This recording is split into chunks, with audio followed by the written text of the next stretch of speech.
thank you for joining me. That didn't quite go as smoothly as I thought. Yeah, Linus has come a long way from what he was. How did Linus transition from recording videos using his boss's handycam to becoming the driving force behind 7 highly popular channels with a total of over 26 million subscribers? Moreover, how did he progress from being a product manager to becoming the CEO of a production agency valued at an impressive $100 million? The journey of this unassuming and skinny individual is truly extraordinary. A lot of people actually think that I married Linus for his money, but when I met Linus, I was studying pharmacy on my way to a 6-figure income, and he was flunking out of school, jobless, and had horrible pink hair. Pink! How did Linus go from that to this? I'm sure a lot of people have said this in the history of Earth, but I actually mean it. I wouldn't trade my shoes, or sandals as it were, for anybody else's. I wonder what his wife saw in Linus, but regardless of that, she made the right choice. How did Linus sneak his way into the upper echelons of YouTube, and how does he make his millions? His journey towards success and wealth has been marked by unwavering determination, risks, and a steadfast commitment. This is how Linus Gabriel Sebastian sneaked his way to a net worth of a humongous $80 million and built a tech empire. Linus had a humble start on YouTube. Surprisingly, Linus's first ever video wasn't even uploaded in his channel. His first video was uploaded on a channel owned by NCIX, a now defunct tech store in Vancouver, Canada. The channel was called LinusTechTips, and it was meant to demonstrate their products. We see where Linus got his iconic channel name from. Hi, welcome to NCIX Tech Tips. My name is Linus Sebastian, and today we'll be looking at the Sunbeam Tech Tunic Tower. His boss and his colleagues felt that his personality was best suited for the job. With a Sony Handycam from the boss's son and an unidentified cameraman was how he would dip his toes into the oceans of content creations. Slowly, he started making more and more appearances. The cameraman and Linus realized that they had a passion for making content. His start was a slow one. The initial response to the videos was not the best. However, the compensation was amazing. So I think NCIX Tech Tips videos, I got paid about $250 an episode. So I tried my best to hit my quota for those. The going was good, but the higher-ups at the store would soon see a problem. In 2007, YouTube had low traffic, and paying Linus $250 per video wasn't generating enough sales for the company. Creating videos was time-consuming and expensive. With low viewership, and above that, the relation between Linus and his employees were tense. We had this disagreement. Things got a little bit heated. He said something along the lines, and I'm paraphrasing, but if you can't march behind the banner of the directive that I'm laying out for this company, then maybe you shouldn't be on the product management team. Maybe you should just make YouTube videos. And I kind of went, oh. So Linus and the company decided that he should launch a new channel called LinusTechTips, separate from the company's brand, but still owned by the company.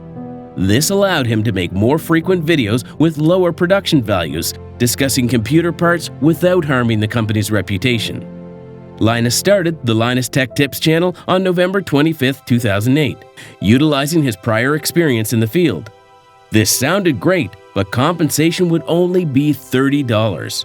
He was not the most well compensated for the work he put in, but Linus didn't care about that. He was more focused on the gear that he got to test. He was passionate about tech and he loved it. Still, his life was not settled and his future was uncertain.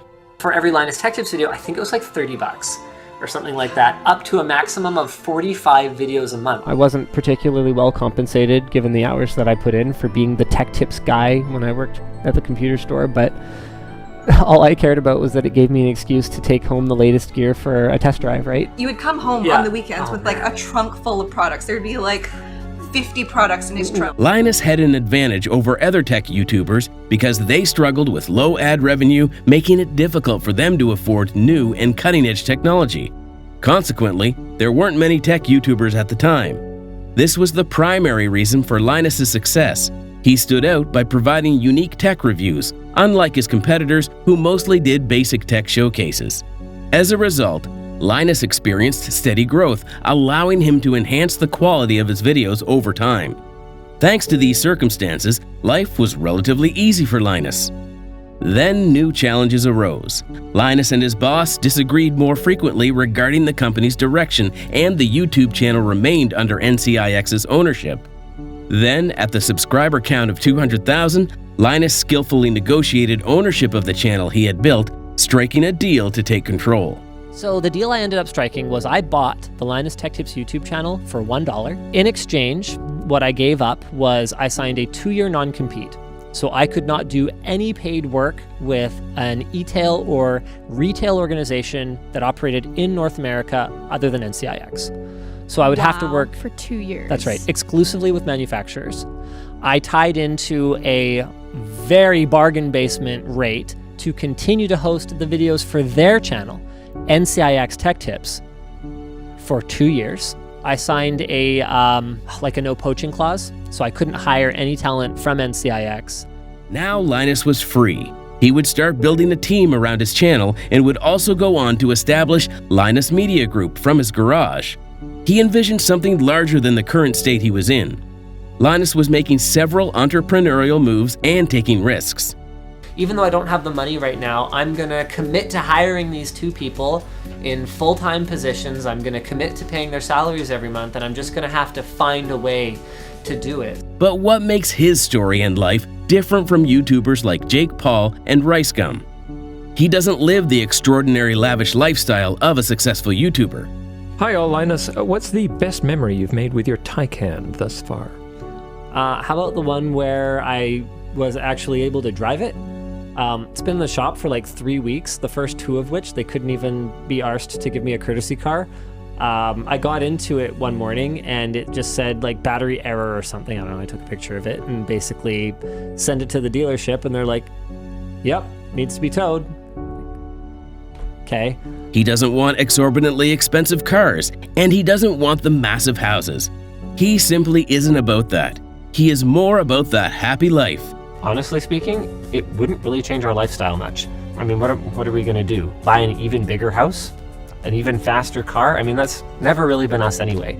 Linus recently turned down a $100 million deal, which shows that his true motives in life are different.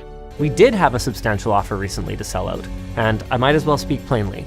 The offer was $100 million, 60% cash, 40% shares in the acquiring company. He was never about the obnoxiously rich YouTuber lifestyle. His goals were different.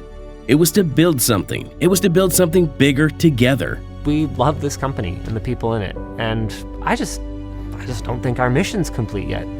I'm not sure that it will ever be.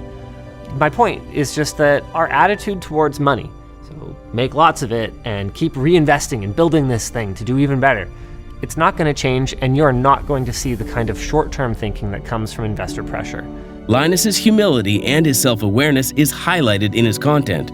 We don't see him dressed luxuriously.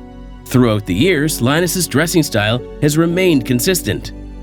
His personality, which is a significant aspect of his content, stands out among a large number of YouTubers who constantly indulge in extravagant displays and boasting.